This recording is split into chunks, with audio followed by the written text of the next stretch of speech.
네, 이번 강의에서는 촉촉하고 퐁신한 쌀 제노와즈와 피스타치오 몽테크림으로 만든 피스타치오 생크림, 그리고 상큼한 딸기로 마무리한 피스타치오 가나슈 우유 케이크를 만들어 볼 건데요. 플레인 제노와즈에 피스타치오 페이스트를 듬뿍 넣어 만든 크림의 조화가 생각보다 너무 좋더라고요.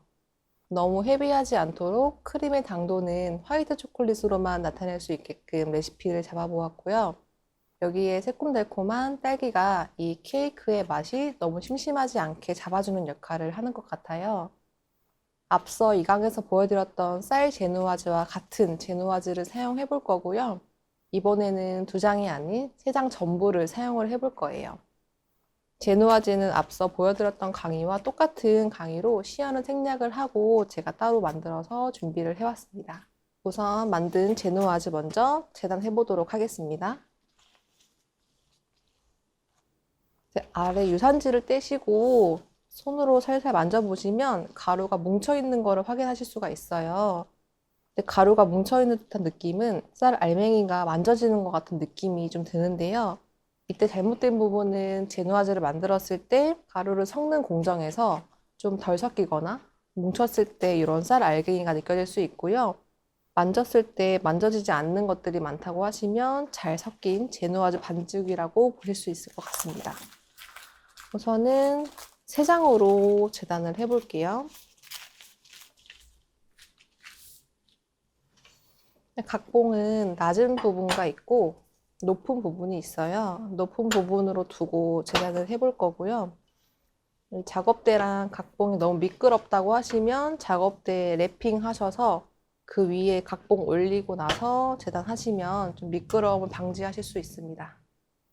저는 랩핑 없이 한번 재단해 보도록 하겠습니다. 하실 때 이 칼날이 각봉을 스친다고 생각하시고 요런 소리가 나게끔 재단을 하시면 돼요. 이 칼날이 너무 위로 가 있거나 그렇다고 너무 또 일자고 하면은 생각보다 일자로 나오긴 어려워요. 그래서 이 칼날이 살짝 아래로, 뒷부분이 살짝 위로 가 있게끔 이 형태로 스친다고 생각하시고 잘라주시면 됩니다. 한번 잘라보도록 할게요.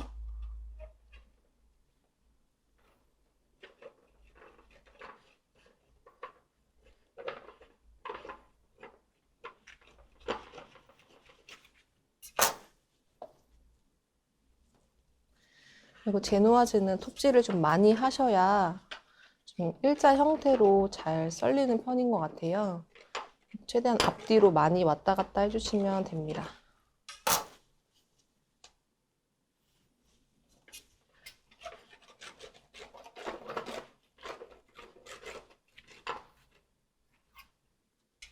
이 장은 필기해 주시면 되고 아래 세 장만 사용해 보도록 할게요.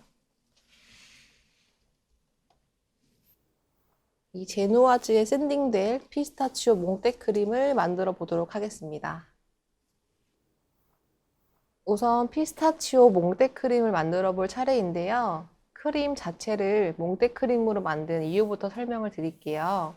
피스타치오 페이스트에는 기본적으로 오일이 함유되어 있는 부분은 다들 잘 알고 계실 텐데요. 오일도 수분의 역할을 하거든요. 수분이 많고 작업성이 좋지 않은 동물성 생크림에 수분 함량, 즉 오일 함량이 높은 페이스트를 넣고 휘핑만 할 경우에 크게 문제가 되진 않아요.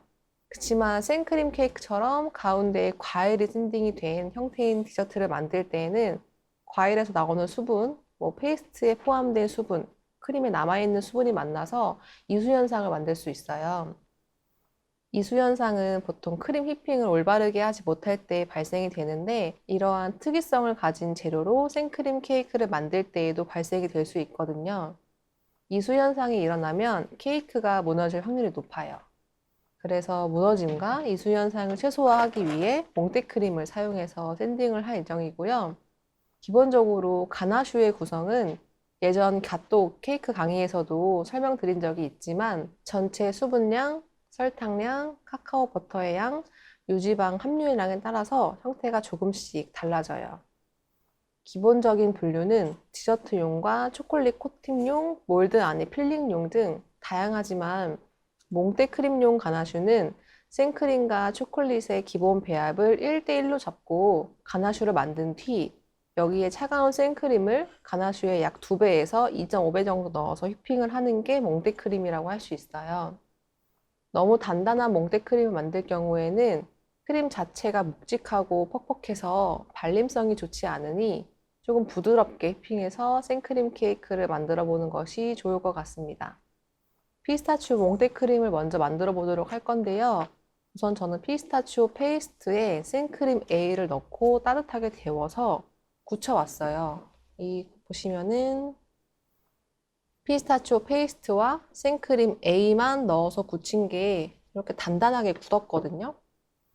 원래대로라면 피스타치오 페이스트에 생크림 A를 넣어서 잘 섞어주신 다음에 녹여주시고 거기다가 생크림 B를 넣어서 잘 저은 상태로 냉장 보관을 해주시면 돼요. 그 상태가 이렇게 저는 만들어 왔고요. 이렇게 냉침을 미리 해둔 가나슈에 생크림까지 부어서 가지고 온 이 몽테크림을 휘핑해 보도록 할 거예요. 보통 업장에서 하시거나 집에서 해보실 때도 피스타치오 페이스트랑 생크림 A를 잘 넣고 중탕을 하신 다음에 그 잘 녹은 페이스트에 생크림 B를 같이 넣고 냉장고에서 냉침을 해주시면 돼요. 냉침해 주신 거를 가지고 와서 휘핑해서 사용해 주시면 됩니다. 중탕을 하는 건 어렵지 않아서 이 중간에 중탕 시연은 생략해 보도록 할게요. 이거 얼음 받친 볼에 몽테크림 준비를 했고요. 바로 휘핑을 해보도록 하겠습니다.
이렇게 휘퍼 자리가 좀 거칠게 날 때까지 휘핑을 해주시면 되고요.